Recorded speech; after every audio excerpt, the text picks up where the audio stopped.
I was going to say a few things, which has to do with, it has relationship with even counterterrorism.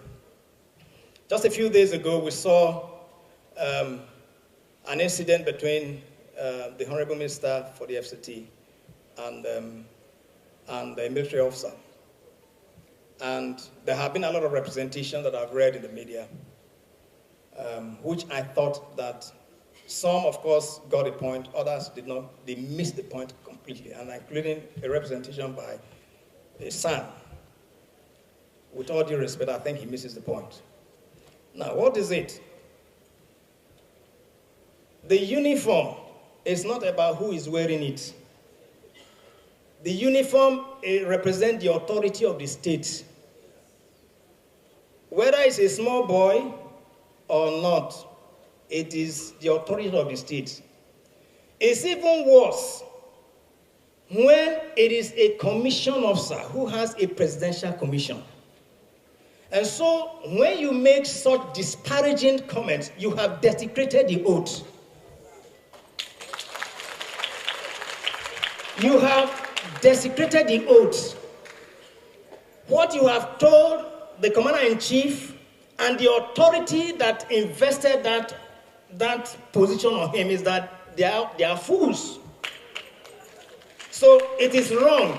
And I think that for the media, it is not about, in any case, law has two ends.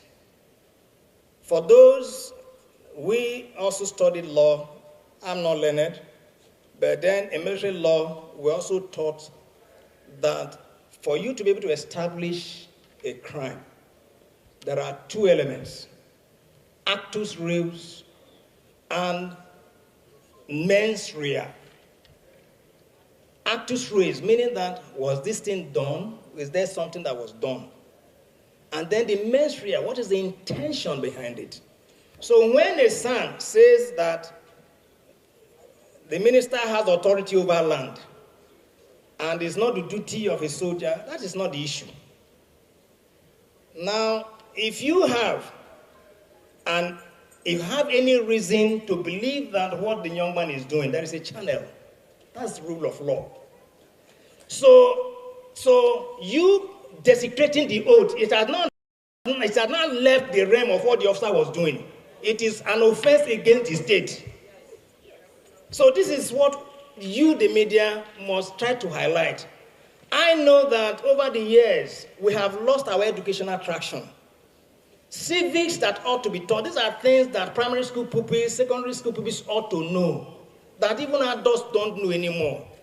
The whole essence of contracts, all right, the compact that you have with the state, that every individual has ceded his rights to the state, is because of things like this.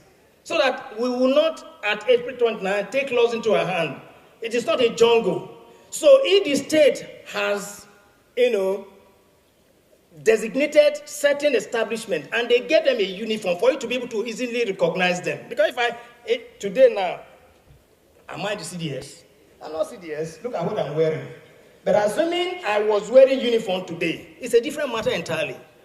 The officer that's in question, if you see him tomorrow wearing uniform, you wearing mufti, you will not see him. So what distinguishes the police, the military, and other agencies is the uniform. And so we should respect and honor the uniform. And that's what we should tell our children. That every Nigerian, when you see them, are they doing what is right? They may not be doing what is right. But then it is not your duty to now lay your hands on them. So otherwise, we're in a jungle. That's exactly what's happening. That counterterrorism has become a ding-dong thing. If you go to social media, nobody knows what is right and what is wrong. What was done with good intention is misinterpreted because of sins like that. And that's why I thought that since we're talking about media, terrorism, and national security, addressing the complexities, this is a part and parcel of the complexities that will give a wrong impression to those tomorrow. People will now think that when you see a military man, you should slap him. It's a jungle. Even police, why will you do that to a policeman? Me, as a general, I can't slap my soldier I can't touch him. I can't use my hand on him. If I do that, either I apologize to him or I will be disciplined. The same thing across the world. Don't you see, even when police is brutalizing a citizen in US, trying to strangle, other people around, do they go to hold? No. Because they respect the uniform. But is he misusing the uniform? Yes. Will he be dead to it? Yes. So let us get the distinction. I thought that it would be a good opportunity to see. So as I conclude,